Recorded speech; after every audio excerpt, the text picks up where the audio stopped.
If no one could see you training, would you still do it? That question changes everything. Most people don't train for health. They train for approval, likes, comments, and validation. But that kind of training has a cost. When you train to show off, your attention leaves your body and moves to how you look.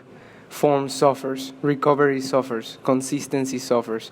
Performance becomes a performance.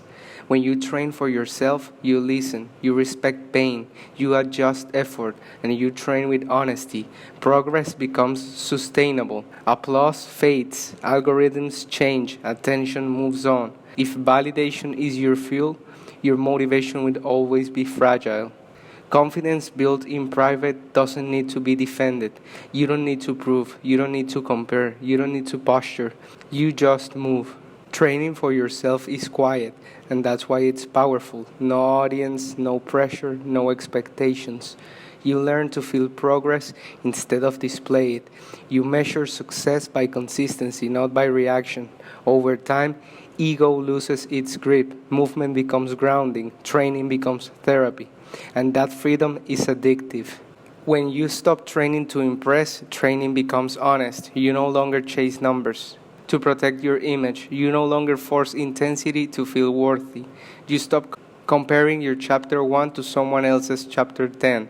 Instead, you train according to how you feel that day. If you value real progress over performance, subscribe.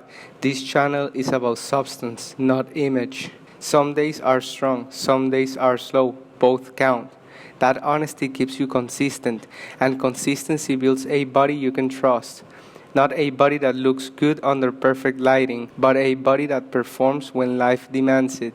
That kind of strength doesn't need to be seen to be real. When you train for yourself, the standard becomes internal. You stop asking, does this look impressive? And start asking, does this feel right? That shift changes how you move, how you recover, and how you progress.